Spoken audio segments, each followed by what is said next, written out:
My name is Wendy Dixon. I'm 32 years old. The sound that changed my life was not a scream, not a glass breaking, not even my father's voice. It was the tiny, clean little click of a champagne fork tapping against a crystal glass while 30 people turned their heads at once and waited to hear something lovely. That was the kind of family I came from. The kind where the worst humiliations arrived dressed like announcements. 3 weeks ago, my parents stood up at their 40th wedding anniversary dinner and told a room full of relatives, church friends, neighbors, and old coworkers that they were taking the whole family to Hawaii the following week. Everyone clapped. My sister actually squealed. Someone whistled. A woman near the end of the table said, "Oh, how wonderful!" And for one stupid, unguarded second, I let myself feel happy. I let myself imagine warm air and salt on my skin, a hotel robe, an actual chair by a pool where nobody needed anything from me. My first real vacation in years. Maybe the first one ever that would have actually been mine. Then I made the mistake of asking one simple question: what time is our flight? That was it. That was the line. My father looked at me over the rim of his champagne glass like I had spoken out of turn in church. My mother's smile pulled tight at the corners, and in front of every single person in that room, my father said, very calm, very neat, very certain, "You don't need to know, Wendy." He set the glass down. Then he added, "You're not part of this trip. Someone has to stay behind and take care of the kids. 30 people, 30 witnesses, 30 pairs of eyes watching me learn, in real time, that my family did not think of me as family at all. They thought of me as coverage, backup labor, free help with a pulse. But what they did not know, what none of them knew, was that I had a secret life, a real one I had been building quietly for 3 years while they kept mistaking my silence for emptiness. And that night, standing there in my plain black dress with a dirty dessert plate still in my hand, I finally decided to use it. Before I tell you what happened next, take a second to like the video and subscribe, but only if stories like this actually mean something to you. And tell me where you're listening from. I always want to know who's out there and what time it is where you are when a story like this finds you. Now let me take you back. Because none of what happened that night makes sense unless you understand the role I had already been trained to play. The Dixon family lived in a white colonial house outside Boston. 4 bedrooms, 2-car garage, trimmed hedges, blue hydrangeas in summer. The kind of house that looked expensive even when nobody was smiling in it.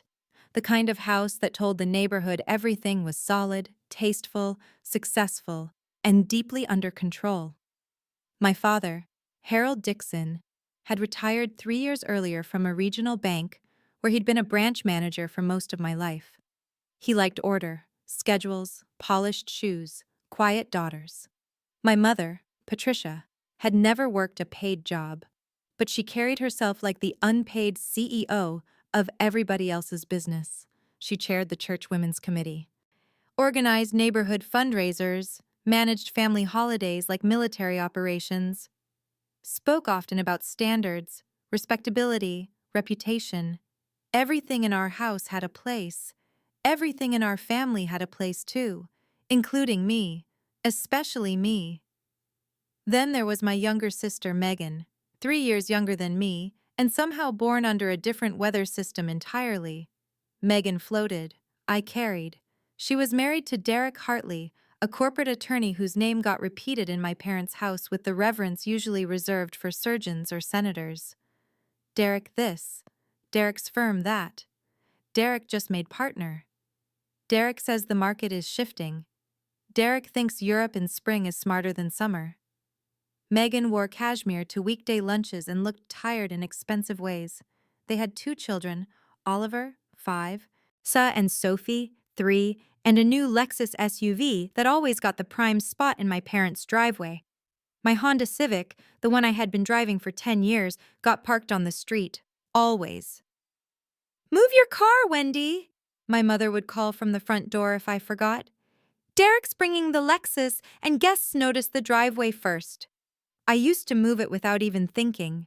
That's what happens when you grow up as the one who adjusts. You stop experiencing little humiliations as humiliations.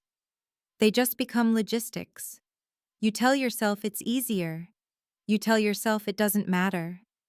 You tell yourself a lot of things that keep you useful. I worked as a part-time accountant, mostly remote clients, small businesses, freelancers, people who needed steady hands and clean numbers more than flash. The work was flexible, which in my family's language meant disposable, available, interruptible, less real. Whenever my mother described me to people, she never said I was smart, never said I was reliable, never said I kept half the family financially organized without charging them a cent. She would smile and say, "This is Wendy. She helps out," as if I had no life of my own beyond supporting everyone else's.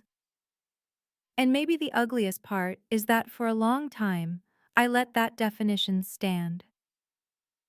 Thanksgiving, I was there at 6 in the morning, not because anybody asked nicely, because it was assumed. I started the turkey, prepped the sides, set the table with my mother's Wedgwood china, the same china I was never allowed to eat from casually, only wash carefully after guests left. I arranged flowers, polished silver, checked oven temperatures, timed the rolls, watched my sister arrive at noon in a sweater soft enough to make a person angry, kiss everyone hello, and sit down to drink wine while asking what smelled so good. Christmas was worse. Add gift wrapping. Add child management. Add my mother's annual stress spiral over ribbon color, napkin folds, and whether the roast looked dry. Last year, at Oliver's dinosaur-themed birthday party, I spent 8 straight hours inflating balloons, organizing games, wiping frosting off little faces, cleaning juice off hardwood floors, and trying to stop one child from hitting another child with a plastic triceratops. Megan got a manicure. She said she really needed a break. The one time I tried to skip a family event because I had a client deadline, yet my mother went cold in that terrifyingly controlled way she had. Family comes first, Wendy. No yelling, no scene, just that flat, sharp tone that made you feel like disobedience itself was ugly. And the thing is, family only ever came first when what they needed was me. I was not the one who got celebrated. I was the one who made celebration possible. I was not the guest. I was the mechanism, the apron, the extra set of hands. One Christmas, Megan gave me a glittery kitchen apron that said, "World's Best Aunt" across the front. She presented it like it was sweet, thoughtful, heartfelt. My mother said, "Oh, that's perfect for you." I laughed. I even hugged her. Then I wore that apron every single time I came over to cook, clean, babysit, and smile like the arrangement was natural. Do you know when it finally broke open in my head? Not at the anniversary dinner. Not even when my father excluded me from Hawaii. It started earlier. A random Tuesday night. I was standing at my mother's sink, scrubbing a heavy French oven pot after yet another family meal I had helped produce but not really participated in. The kitchen light was too bright. My wrists hurt. Everyone else was in the next room laughing at something on television, and right there, with hot water running over my hands and grease sliding off porcelain, I realized I could not remember the last time anyone had invited me anywhere unless they expected work from me when I arrived. That thought sat in my chest like a stone. 3 years ago, before any of this changed, my life had already cracked once.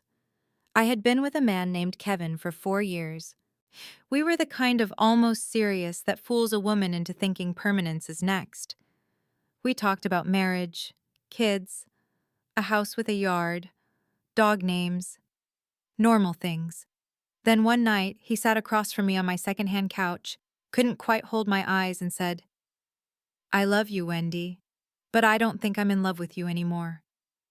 I remember my throat going dry, my hands going numb. And then he said the line that stayed, the one that crawled under my skin and lived there. "You're always just There. Just there. Like furniture. Like wallpaper. Like something useful that stops being visible because it never leaves. After he left, I wandered into a pawn shop downtown for reasons I still cannot fully explain. Maybe I wanted noise, maybe I wanted to be somewhere ugly enough to match the inside of my chest. Maybe I just didn't want to go home yet. That's where I saw it. A used Canon DSLR camera. Nothing glamorous, a little worn, a little scratched. Priced at $180, I absolutely should not have spent. I bought it anyway. I took it home wrapped in a paper bag like contraband. And then, without telling a single person in my family, I started taking pictures. Not sunsets, not flowers, not pretty, easy things. I photographed people who were being looked through. Older women sitting alone at bus stops. Janitors stepping out for 5 minutes of air on night shifts. Cashiers with tired eyes.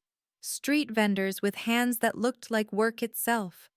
Women carrying whole private weather systems in their faces while the world passed them without a pause. People other people had stopped seeing. I knew that feeling. But I knew it so well it felt like muscle memory. I called the series Invisible Women. I made an anonymous Instagram account. No face, no real name, no connection to Wendy Dixon, daughter of Harold and Patricia, sister of Megan, aunt of Oliver and Sophie, resident family utility knife. Just the work, just the seeing. Over 3 years, that account grew. Slowly, quietly, then not so quietly. 12,000 followers. People commented things that made my chest ache. You captured something real. I feel like I know her. This made me cry. How did you see that? I kept the camera wrapped in an old cashmere scarf at the back of my closet. My private life. My true life. The one thing I built that nobody could assign me. 3 weeks before my parents' anniversary dinner, I got an email I almost deleted as spam. It was from a gallery in Monterey, Coastal Light Gallery. The subject line was simple: inquiry about your work. I stared at that email for 20 minutes without opening it because good things had a way of feeling fake when they showed up for me. When I finally clicked, the message was short and professional. The owner, Marcus Coleman, had come across my series and wanted to discuss the possibility of meeting. I read it once, twice. Then I set my phone down and walked into my bathroom and looked at my own face in the mirror like it belonged to somebody else. At that point, there was only one person in my family who knew anything real about me. My Aunt Ruth, my mother's younger sister. Family disappointment, according to Patricia Dixon. That was my mother's phrase, not once, repeatedly. Ruth had never married. It never settled into the life my mother believed respectable women were supposed to build. 20 years earlier, she moved to Carmel by the Sea and opened a cafe with a pottery studio in the back. My mother liked to talk about that decision the way people talk about a derailment. Such a waste.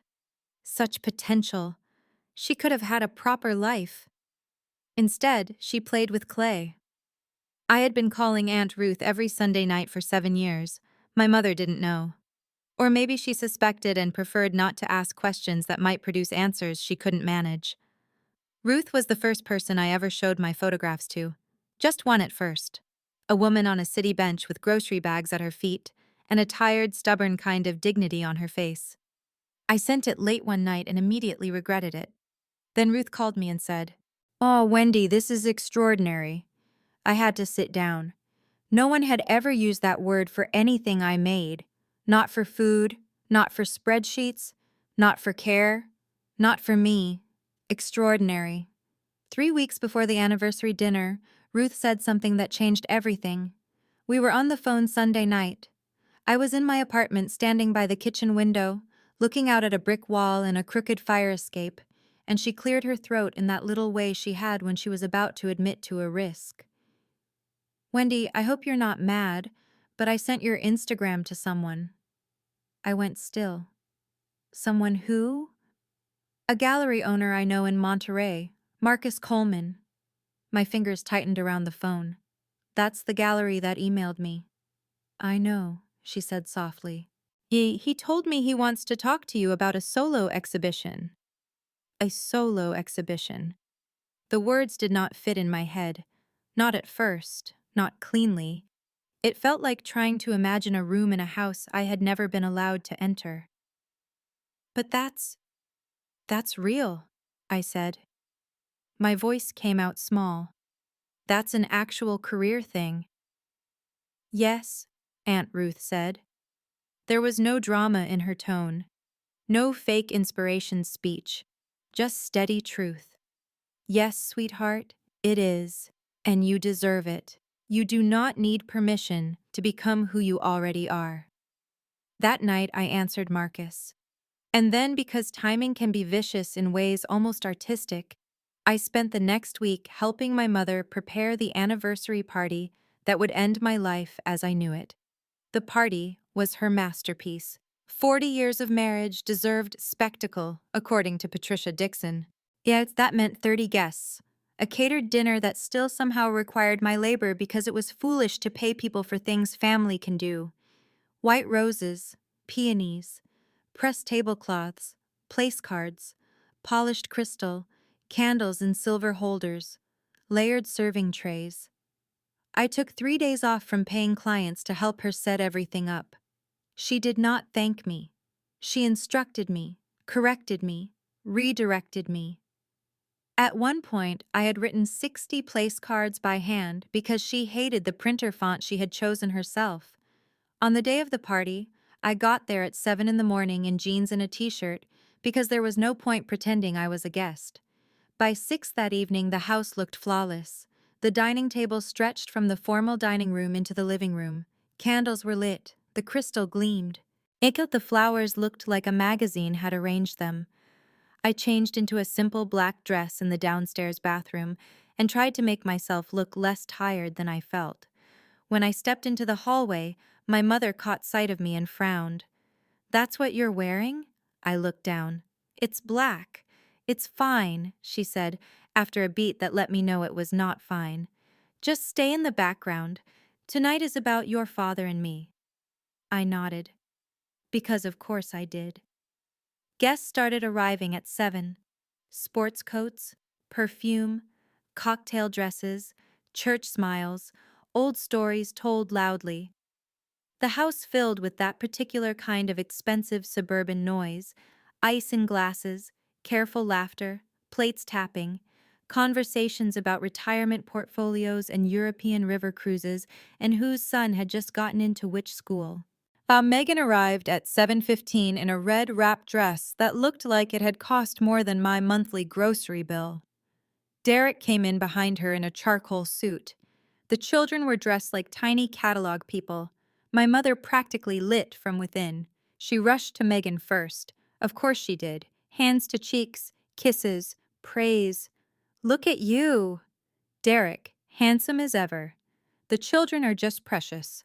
I watched from the kitchen doorway, carrying a tray of bruschetta. Then my mother did what she always did. She turned my sister into a presentation. "Everyone, you remember my daughter Megan and her husband Derek. Derek's a partner at Whitmore and Associates now. We're all so proud." People congratulated him. Someone clapped. Megan smiled modestly, in that way that means the opposite. Nobody mentioned that I had done Derek's taxes for 3 years. Free, naturally. I moved through the crowd refilling wine, collecting cocktail napkins, answering questions.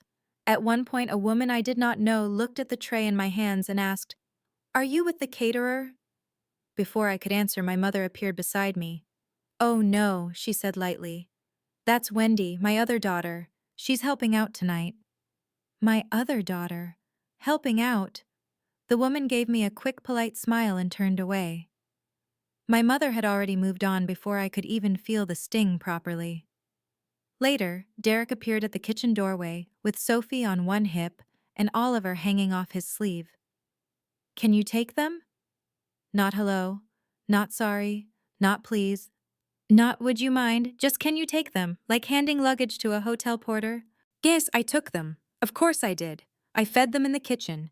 cut Sophie's chicken into smaller pieces, wiped apple juice off her dress, kept Oliver from charging into the living room mid-toast, told 3 stories in a row because he had gotten overtired and was on the edge of a meltdown. By the time I came back out, dessert was being served. I had not eaten. Nobody had noticed. Or maybe they had. Sometimes the difference does not matter. Then came the fork against the crystal, my father standing, my mother glowing beside him, the room going still in that anticipatory, approving way groups do when they think something lovely is about to happen. He gave a speech, 40 years, building a life, building a family, blessed to be surrounded by people who mattered. My mother touched his arm at the right moments. Megan leaned into Derek. I stood near the kitchen entrance with a dessert plate in one hand and frosting drying on one knuckle. Then my father smiled and said they had one more surprise. Next week, he announced, they were taking the whole family to Hawaii. A second celebration. 1 week at the Four Seasons in Maui. Just the Dixons. People gasped, praised them. Megan made a high, excited sound that almost made me smile despite myself. And God. I stepped forward. I let hope up, just enough to hurt. That sounds incredible, I said. What time is our flight? My father looked at my mother. My mother looked at him. That tiny, silent exchange passed between them. An entire decision made in half a second. Then my father said, "You don't need to know the flight time, Wendy." A small laugh tried to come out of me and died. I don't understand. You're not going. Everything in the room changed. You could feel it. The air tightened. Forks stopped. Somebody shifted in their chair. A woman near the end of the table blinked hard and looked down at her napkin. My mother came in right behind him, voice smooth, practical, almost gentle. Someone needs to stay behind with the children. Megan and Derek deserve a real vacation. I stared at her, then at Megan, then at Derek. Nobody looked embarrassed enough. That's what I remember most. Not one person there looked shocked enough for me. It was as if this fit, as if the shape of the humiliation made sense to everyone who had ever seen me in that house. But I barely got the word out. My mother cut in. Honestly, Wendy, yeah, you don't have anything important to do. It landed harder than my father's line, because it was not exclusion anymore. It was definition. Derek loosened his jaw and added, without even bothering to fully meet my eyes, "It's just a week. The kids love you." Megan did not defend me. She did not say this felt wrong. She did not say maybe we should have asked her. She looked uncomfortable for approximately 1 heartbeat and then let the discomfort pass. That was Megan's gift. She could survive almost any moral ugliness if it kept her life easy. A woman at the table leaned toward her husband and whispered, "Not quietly enough. Poor thing. She must be used to it by now." Used to it. I set the plate down, then the glass, because my hand had started to shake and I did not want the crystal breaking to be what people remembered. And I heard my own voice say, "Of course, I understand." I even smiled. The old smile. The one built for damage control. The one that said, "Don't worry, I will absorb this too."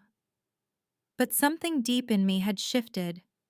Not exploded, not dramatically shattered. That would have been easier.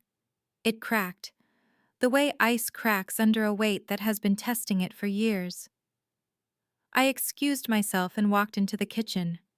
No one followed. Of course, no one followed. I braced both hands on the counter and stared at the dark window over the sink. My chest felt hot. My face felt cold. In the living room, I could hear the party recovering around my absence. Laughter, cautious at first, then louder, then normal. My humiliation lasted maybe 40 seconds in public. The evening went on for everyone else. I stayed in the kitchen washing dishes while people I had fed and served praised my parents' marriage in the next room. At some point, Megan came in, red dress swishing, holding her phone. "Don't be upset," she said, reaching for my arm. I kept washing. "You know how it is. Derek and I really need this time. It's been stressful lately with the kids." I did not look at her. She kept going. You're so good with Oliver and Sophie. They barely notice when I'm gone. Barely notice. As if that was supposed to comfort me. As if the ease with which children accepted my labor made it less ugly that the adults demanded it. I rinsed a champagne glass, set it in the rack, said nothing. Megan sighed, the sigh she always used when she felt I was forcing her into the exhausting task of considering another human being. Derek already made a list, she said. Their schedules, food stuff, bedtime things. Sophie can't have strawberries, remember? And Oliver may need eardrops if he starts tugging his ear again. I'll text you all of it. Not would that be okay? Not can you do this? Just information transfer. She had already moved me into the role in her head.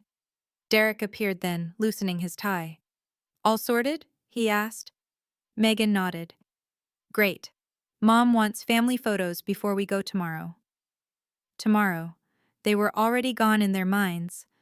I stood there holding a wet dish towel and felt the truth harden cleanly in me. They do not see me as family. They see me as staff. And staff can resign. That should have been the end of the night. It wasn't. Near midnight, and after the last guest left and my parents went upstairs full of praise and champagne and self-satisfaction, I was still downstairs, folding tablecloths, because apparently, even after public humiliation, cleanup remained my department. I remembered I needed to send a file to a client I had neglected for this event. My laptop was at home. My mother's sat open on the kitchen counter. I should have left it alone. I know that. But they had crossed lines so casually all my life that the idea of borrowing her machine for 5 minutes barely registered as wrongdoing. I sat down, opened the browser, and there it was, her Gmail, already logged in. I did not go looking for something. Not at first. Then I saw my name in a subject line. Hawaii arrangements/Wendy situation. My hand stopped on the trackpad. There are moments in a life where you know, before you click, that ignorance is still available. You know knowledge is optional for one more second. I clicked anyway. The thread had started a week earlier. My mother to Megan. Keep Wendy here to watch the kids. She doesn't have anything important to do anyway. Derek was right. It's like having free help. She should be grateful we give her something to do. I read it once. Then again. Then Megan's reply. Totally agree. She'll probably feel useful for once. It's kind of sad, honestly, but at least it works for us. Useful for once. Kind of sad. Free help. The words blurred for a second because my eyes flooded before I realized they had. I took screenshots, sent them to myself, deleted the sent trace, cleared the browser history, and then I sat there in my mother's perfect kitchen, in the middle of the house I had grown up in, and let the full truth arrive without defense. There had never been some misunderstanding I could fix by being more honest, more loving, more available, more patient, more understanding. They knew what they were doing. They knew. I drove home after 1 in the morning. Boston was quiet. Streetlights on wet pavement, empty intersections. My apartment looked exactly the way my mother always said it did. Small, outdated, a little sad. Beige carpet, secondhand furniture, white walls. No personality, according to her. But that night, when I stepped inside and locked the door behind me, it felt like the only honest place in the world. I sat on the floor with my back against the couch, my phone in my hand. The email thread in my inbox. The gallery messages below it. Marcus had written again earlier that week, asking when I might be available to meet in person. I had delayed because delay was the native language of people who are never fully sure they are allowed to want things. Then I called Aunt Ruth. It was late, past 1:30. She answered on the second ring. No irritation, no groggy resentment, just, Wendy? That was all it took. My voice broke open. I told her everything, the announcement, the room, the children, the emails. I read the lines aloud, and when I got to free help, My voice cracked once and only once. Ruth was quiet for a moment after I finished. Then she said very gently, "I have a room above the cafe." I closed my eyes. "What?" "I have a spare room above the cafe.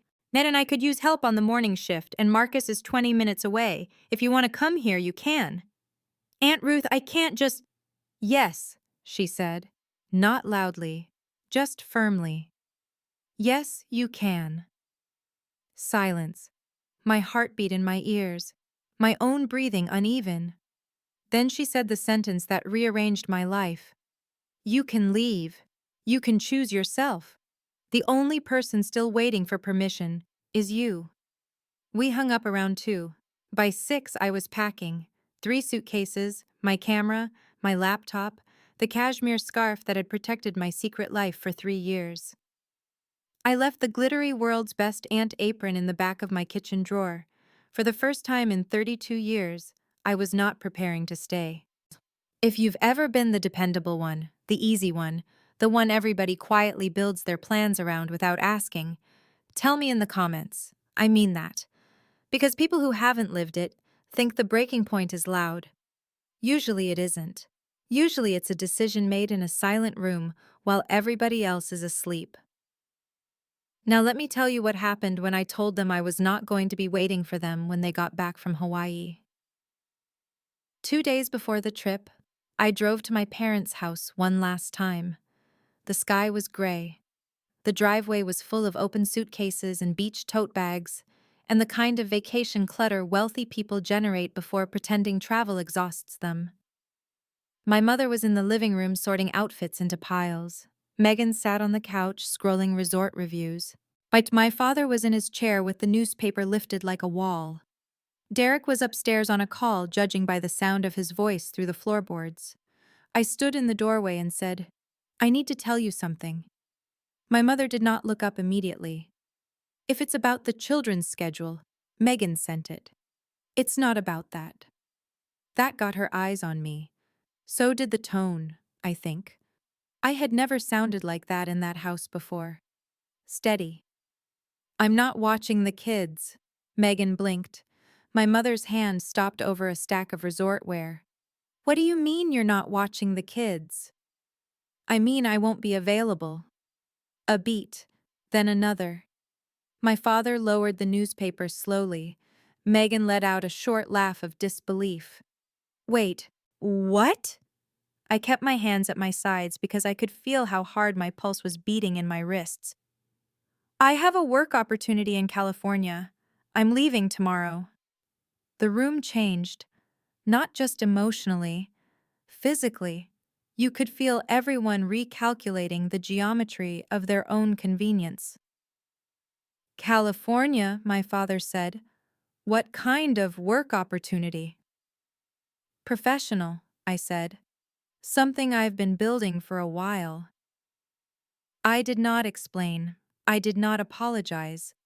For maybe the first time in my life, I let a private thing remain mine. Megan sat upright. "Wendy, no. You can't be serious. We planned this whole trip." "You planned around me without asking me." Her mouth opened, closed. My mother stood. That coldness came over her so fast it was almost impressive. "This is incredibly selfish." The old script, right on cue. "Hey, Megan needs your help. Family comes first." I repeated it back to her. "Family comes first." Then I looked at her. "Except when it comes to Hawaii." That hit. I saw it hit. My mother's mouth moved, but nothing came out for a second. My father recovered first. "If you do this," he said, folding the paper fully now, "don't expect us to welcome you back with open arms." I nodded.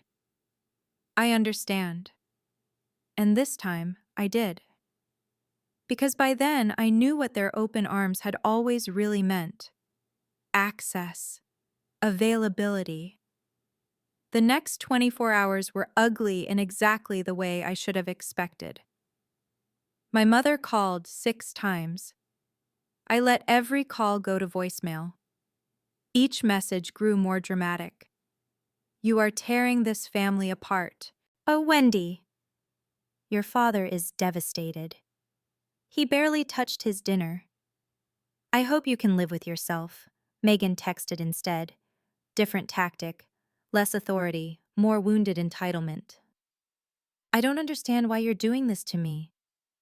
I'm your sister. Don't you care about us at all? Then later, the one that almost got under my skin because it reached for an old fear. You're going to end up alone, just like Aunt Ruth. Is that what you want?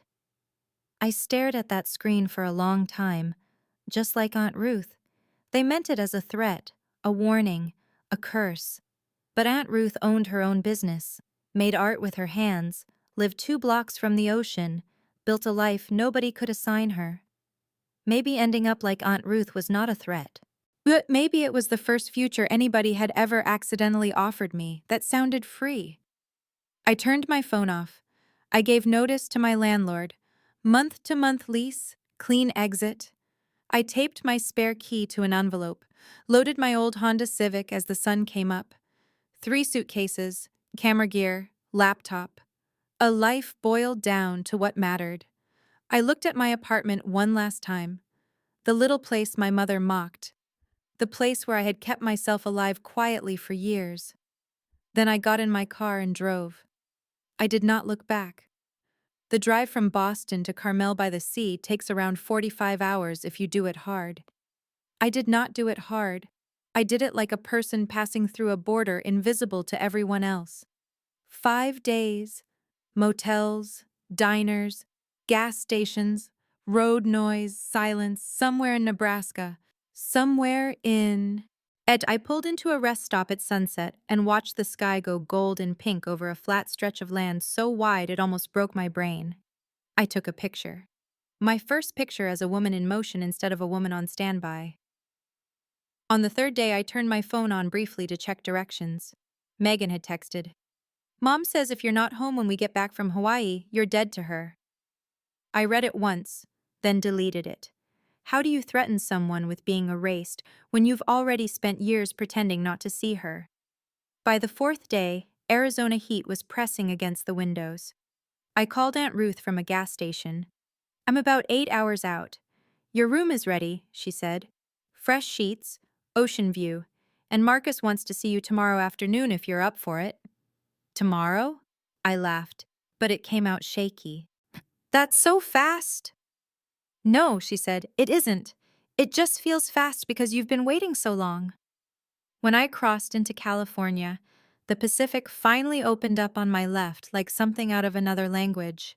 Blue, huge, impossible. I rolled my window down. The air smelled like salt and distance and something clean I had never lived near long enough to know. I started crying so suddenly I had to pull over. Not grief, not exactly, relief. The kind that hurts because your body does not know where to put it. I reached Carmel by the Sea around 7 in the evening. Storybook cottages, trees bent by ocean wind, art galleries tucked into streets that looked hand-painted, and there was Aunt Ruth on the porch of her cafe, waiting with both arms open. Welcome home, she said. I'm home.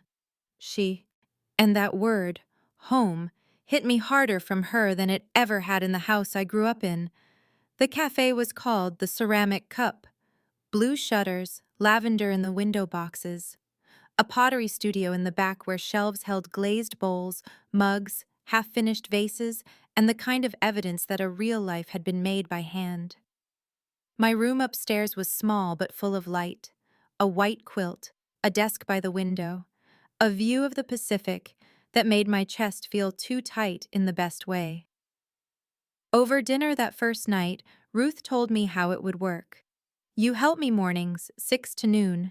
After that, your time is yours. I looked at her over soup and bread and said, I don't know how to thank you. She waved a hand. Don't thank me. Build something.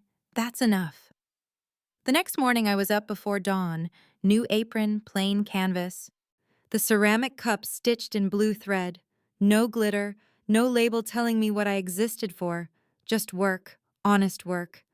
I learned the rhythm fast.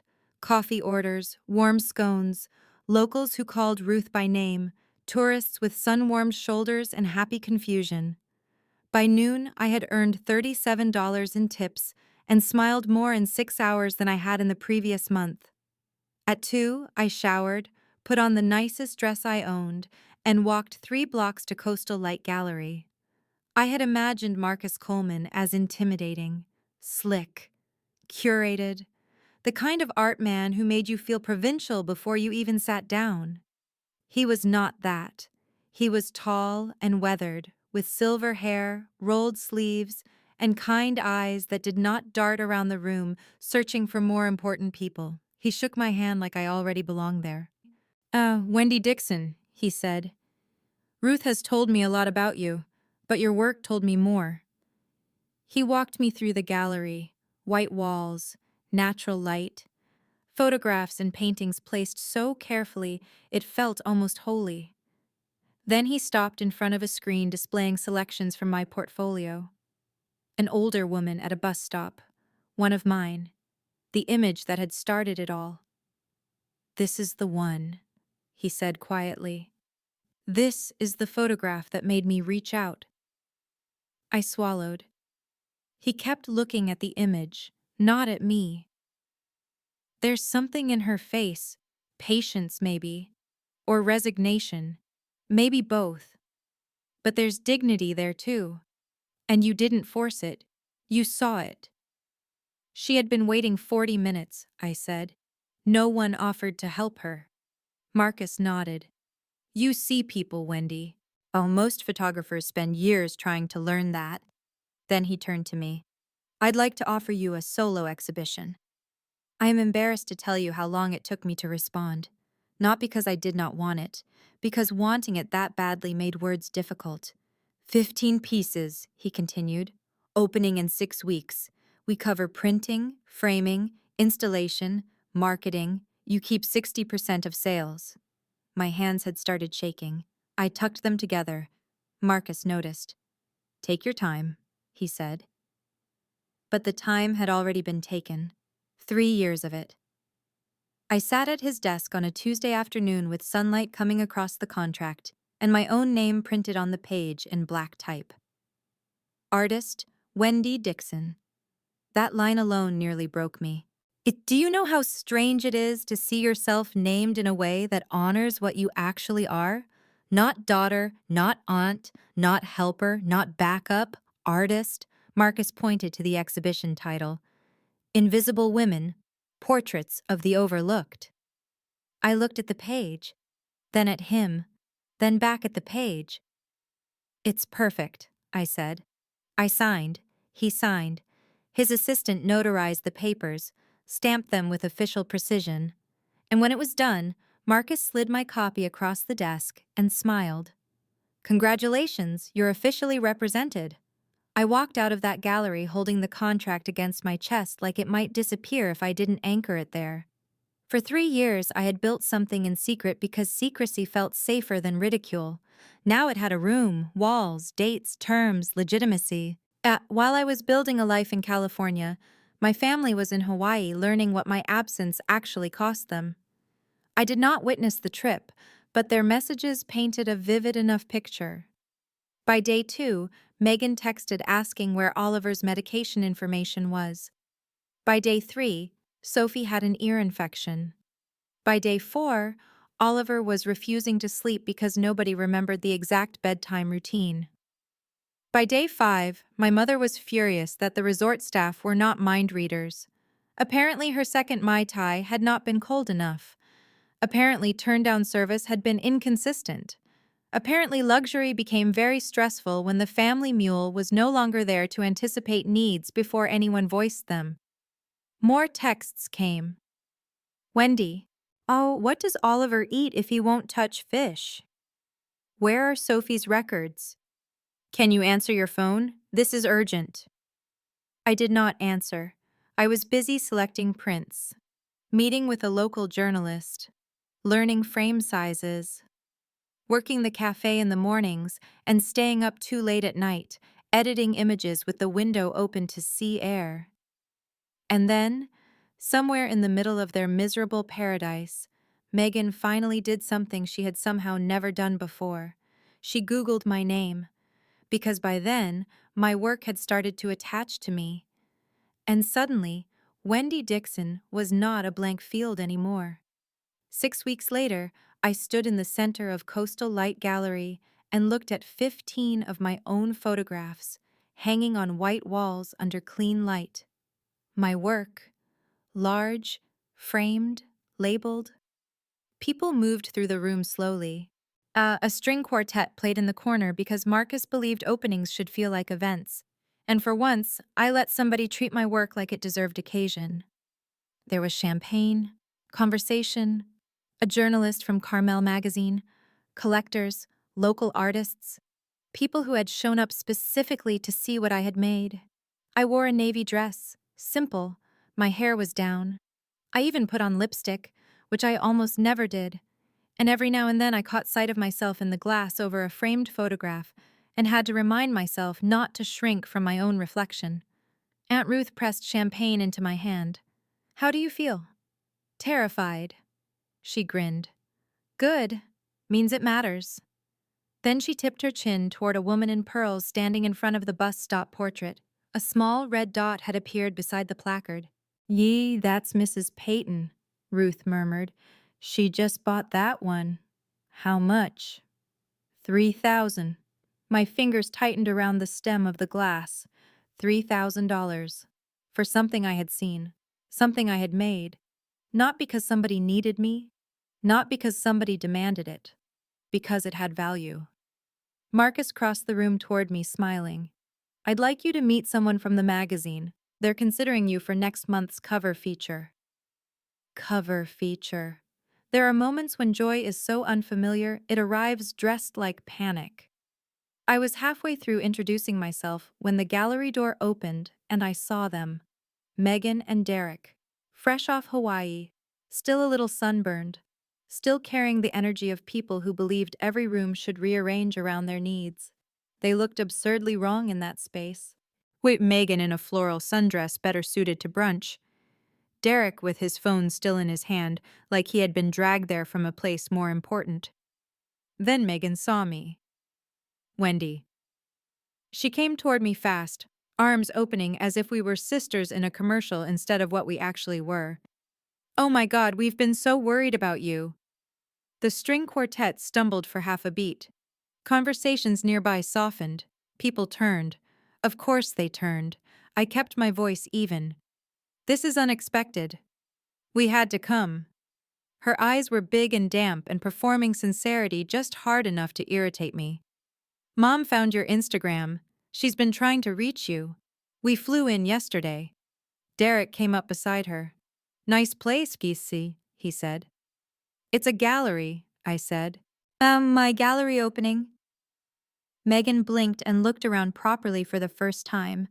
At the photographs, at the guests, at the red dots, at the waitstaff moving through the room, at me. "You did all this?" The question should have been insulting. It was too honest for that. She truly had no idea what I was capable of because she had never once cared to find out. "Since when do you do this?" she asked. "Since 3 years ago," I said. "You just never asked." Aunt Ruth appeared beside me then, quiet, solid, the kind of support that does not announce itself because it does not need to. Megan leaned in and lowered her voice, as if intimacy could be borrowed for convenience.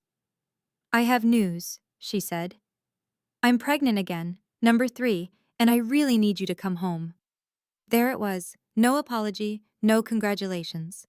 No, I was wrong. No, this is incredible and I'm proud of you. Just need, always need. "I'm in the middle of my opening night," I said. "I know, and this is beautiful, really." She fluttered a hand toward the walls as if my life's work were a charming side project she was generously acknowledging. "But we can talk about that later. I need to know when you're coming back." "She's not coming back." Aunt Ruth said it so calmly it cut deeper. Derek straightened. "With all due respect, Ruth, this is family business." "Family business?" Ruth gave a short, dry laugh. "You mean the family that uninvited her from vacation and called her free help in emails she was never meant to see? Megan went white. Actually white.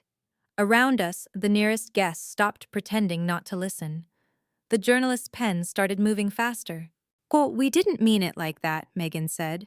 "How exactly did you mean it?" The new voice came from my left. Mrs. Peyton, pearls, champagne, money, and the kind of self-possession my mother used to imitate badly at charity events. She looked from Megan to Derek and back again with open disdain. "I'm sorry," Derek said stiffly. "And you are?"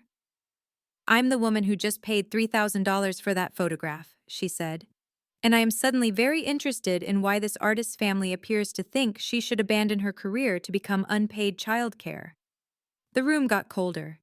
Megan's eyes filled. "Wendy, can we please talk privately?" That old instinct twitched in me. Retreat, contain, make it easier, make it smaller. But I had made myself small for 32 years, not tonight. Before I tell you what I said, Mo, I want to ask you something.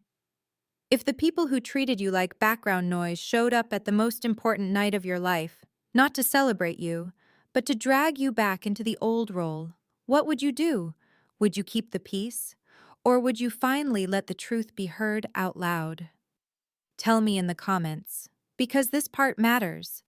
I stepped forward into the middle of my own exhibition and said clearly enough for everyone around us to hear, "Megan, congratulations on your pregnancy, truly. But I am not coming back to Boston to raise your children for you." Wendy, I'm not finished. My voice did not shake. I was proud of that later. In the moment, I barely felt my own body. "You can hire help," I said. "You can afford help. What you cannot do is keep assigning me a role I never agreed to." Megan stared at me. Derek's jaw tightened. I kept going. "This is not a hobby," I gestured to the walls. "This is my work. I've been building it for 3 years while all of you were deciding I had nothing important to do. And just so we're clear, that piece sold for $3,000. 4 pieces have sold tonight already. My work has value. I have value. And I will not throw that away to go back to being free help." Silence. Real silence. The kind that lands after truth finally hits the center of a room. Then Marcus started clapping. Not loudly, not theatrically, just once, then again. Aunt Ruth joined him. Mrs. Peyton lifted her glass in my direction, and one by one, around the room, other people followed. Applause, not for the drama, for the boundary, for the sentence no one had ever expected me to say aloud. But I looked at Megan and softened just enough to stay human. "I hope your pregnancy goes well," I said. "I really do." Then I turned away from her. And for the first time in my life, I did not stay to manage someone else's reaction to my honesty. I thought that would be the end of it. It wasn't. 20 minutes later, while I was speaking to the magazine journalist about light and composition and how the invisible become visible in stillness, the gallery door opened again. I looked up. My parents. My mother in her Burberry trench coat, like she had dressed for authority. My father behind her, already looking tired. She crossed the room with that same hard posture she used when I was 10 and had spilled juice on something expensive. "Wendy," she said, "we need to talk." The journalist lifted one eyebrow. As I excused myself and stepped forward before my mother could push deeper into the crowd. "You came all this way." "Of course we did. You disappeared." Her voice trembled with moral outrage. "You abandoned your family when we needed you, and now I find you here playing artist while your sister is pregnant and struggling." I looked at her, then answered evenly. "Megan is pregnant and wealthy. She is not struggling. She is inconvenienced." "Don't be cruel." "You're right," I said. "Cruel would be telling your daughter in front of 30 people that she has nothing important to do." Her face changed, a flicker, then control again. "This is not you." I breathed in slowly. "No, it isn't the version of me you preferred." My father cleared his throat. Wendy, your mother is trying to say. I know exactly what she's trying to say. Dad? He went quiet, because of course he did. He had been quiet my whole life in all the moments that counted. Family comes first, I said.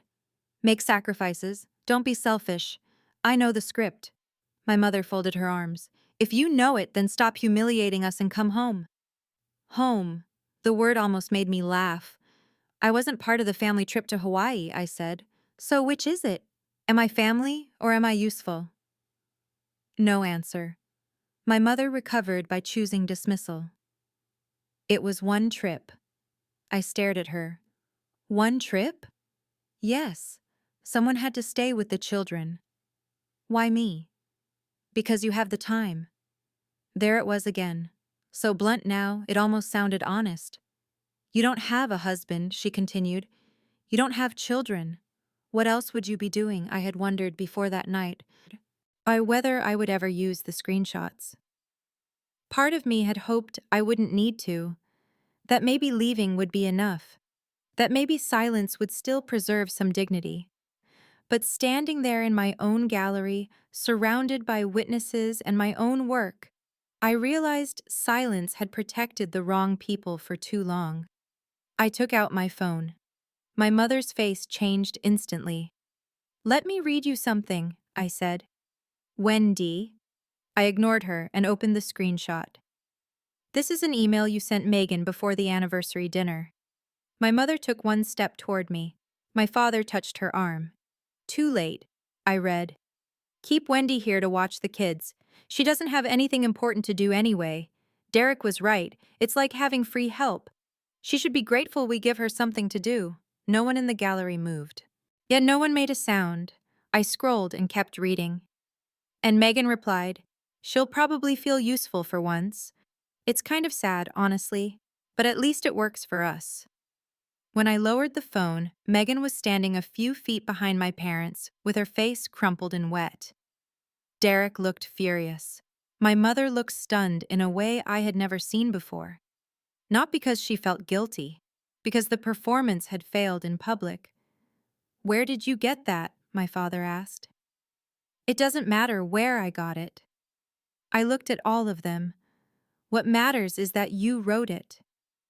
My voice was still calm, but under that calm was something new.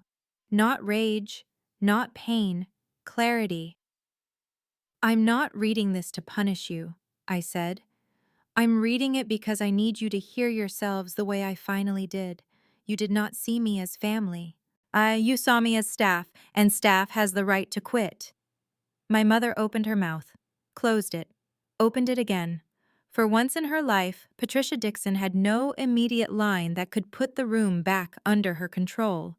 Derek was the one who lunged first. This is ridiculous, he snapped. You're making a scene over nothing, so your family asked you to babysit. Big deal. That's what families do. Not everybody gets to run off and pretend to be an artist. Pretend. That word barely finished leaving his mouth before Mrs. Peyton turned toward him. I just spent $3,000 on her work, she said. I don't spend that on pretend. He stiffened. With respect, ma'am, you don't know this family. No, she said. But I know exploitation when I hear it. A murmur moved through the room. Another collector, an older woman with silver hair, shook her head and said, Calling your own daughter free help isn't a misunderstanding. The journalist kept writing. My mother saw that. I saw her see it. The social damage, the exposure, the fact that all the poise in the world cannot rescue a person once the room understands the structure underneath the manners. This is being taken out of context, she said sharply. Families joke. A joke? The silver-haired woman repeated. What exactly was the punchline? That did it. The gallery had turned, not into a mob, into judgment. Quiet, elegant, devastating judgment. My mother's favorite kind, when she was the one receiving it. Aunt Ruth stepped in then, gentle and lethal all at once. I think it's time for you to leave. My father took my mother by the arm. She resisted for half a heartbeat, then turned toward the door. At the threshold, she looked back at me. Her face was flushed red with fury. "You'll regret this." I looked at her, and I meant every word that came next. "No," I said quietly. "I really won't." She left. My father followed.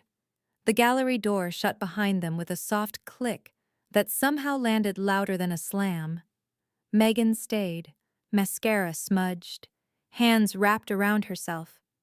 For a second, she did not look like the golden child. She looked like a woman who had lived too long inside a system that rewarded her selfishness so consistently she never had to examine it. "Wendy," she said, and her voice cracked for real this time. "I didn't know you felt this way. I thought you liked helping." That one hurt in a different place, not because it was cruel, but because it was true in its own awful way. She had never looked closely enough to know the difference between devotion and conditioning. "No," I said, not unkindly. "You didn't think about it at all." She cried harder. Derek put a hand on her shoulder and for once in his life said nothing. Maybe he had finally realized that confident men sound smaller when the room is no longer on their side. I took a breath, softened again. Not for them, for myself. "I hope your pregnancy is healthy," I said. "I hope your children are happy, but I am not coming back to be their live-in aunt. If you want me in your life, it has to be different. It has to be equal." Megan nodded. Whether she understood or not, I could not tell, and I no longer needed to. That might have been the biggest change of all. They left. The room exhaled. Aunt Ruth came to my side and wrapped an arm around my shoulders. "You okay?" I let out a shaky laugh. "I just publicly detonated my family at my own art opening." "You did," she said. "And you were magnificent." Marcus appeared with a fresh glass of champagne. "For what it's worth, I've been doing this 20 years, he said. "I've never seen an opening night quite like this." "Is that good?" He smiled. "It means nobody here is going to forget your name." By the end of the night, I had sold 8 of the 15 photographs, $14,000 in total sales. My share came to $8,400. Marcus handed me the sales printout after the last guest left. I stared at the number. $8,400. More than I had made in 3 months of part-time accounting. Mrs. Peyton wanted to commission a coastal series. The magazine interview was going to run. There was talk of a cover. When I got back to my room above the cafe that night, I set the check on the desk and just looked at it. Pay to the order of Wendy Dixon. For my work. Not for my usefulness. Not for my silence. Not for my willingness to absorb. For what I made. I took a picture of the check. Not to post. Just to remember. Proof. 2 months later, my life had a shape I recognized as mine. I woke at 5, watched the sun rise over the Pacific, worked the morning shift at the cafe until noon, learned customers' names, got teased by regulars for taking my coffee too seriously, spent afternoons in a small studio space 3 blocks away editing images, printing proofs, answering emails, as planning the next exhibition Marcus had already proposed. The magazine cover happened. Carmel Magazine, my face, my name. A headline about learning to see myself. The article softened certain details, changed names, protected the publicly fragile and privately guilty, but the truth was there. Women wrote to me after it came out, dozens of them, then hundreds. Messages from daughters, sisters, aunts, caretakers, the reliable ones, the ones everyone leaned on until there was nothing left of them but function. I thought I was the only one. "You gave me permission to leave. Thank you for saying it out loud." My family reached out too. Eventually. Megan texted after the baby was born. A girl, Charlotte. She sent a picture. I replied with congratulations and a gift card, nothing more. My mother called once, but I didn't answer. She left a voicemail asking whether I had gotten this whole phase out of my system yet. I deleted it without listening twice. My father surprised me. His email was only 3 lines. Wendy, I saw the magazine. I'm proud of you. I read it 3 times, then saved it. Not because it erased anything, it didn't, but because sometimes a small truth from a weak man is still a truth, and I was done pretending every complicated feeling had to be sorted into clean boxes. Today I'm sitting in my studio looking out toward the Pacific. The old Canon from the pawn shop is on the shelf behind me. Worn, scratched, faithful. Beside it is a newer camera I bought with money I earned from my work. Both matter. One reminds me who I was when nobody was looking. The other reminds me that being seen did not destroy me. And it made me possible. My second exhibition opens next month. Boundaries. 15 new photographs, edges, thresholds, doorways, rooms, fences, windows. The geography of where the self ends and other people's demands begin. I think it's the best work I've ever done. Aunt Ruth still brings me coffee every morning and unsolicited opinions every afternoon. Marcus still calls with updates about collectors, features, possibilities. At the ceramic cup, people ask for the table by the window, where I sometimes edit between shifts. I'm not rich, I'm not famous, but I'm not invisible. And after the life I had, that feels almost holy. As for my family, we exist now in a different shape. Birthday texts, occasional updates, civil distance, healthier than closeness used to be. I have not been back to Boston. Maybe one day I will, but never as the help. Never as the woman who arrives early and leaves late and eats standing up in the kitchen. Only as myself. The other day I found an old self-portrait on a hard drive, taken in the mirror of my Boston apartment years ago. The woman in that picture looked tired, thin in the spirit, like she was apologizing for taking up space even alone in her own room. I stared at her for a long time. Then I deleted the file. Not because I hated her, because I don't live there anymore. That woman survived. She kept something alive in secret until it was strong enough to carry her out. But she is not who I am now. Now I take up space. Now I say no when I mean no. Now I say yes only when it is mine to give. Now when people ask what I do not say I help out, I say I'm an artist. And I let the sentence stand there without shrinking to make other people comfortable. That's the real ending, not revenge, not victory music, not some perfect cinematic punishment where everybody who hurt me suffers exactly enough to balance the scale. Life doesn't do that. What I got was better. I got freedom. I got distance. I got work that means something. I got a life no one else assigned me. And I got the silence that comes after a storm when the air finally feels breathable again. If this story stayed with you, subscribe. Not because I'm chasing empty numbers, because stories like this matter, and if you've ever been the one everyone counted on while acting like your life didn't count at all, I want you here. And tell me in the comments, what would have been your breaking point? The public humiliation? The emails? Or would it have been something smaller, something quieter? Because most of the time, the moment that changes your life does not look big from the outside. Sometimes it's just a woman in a kitchen finally understanding that love and usefulness are not the same thing.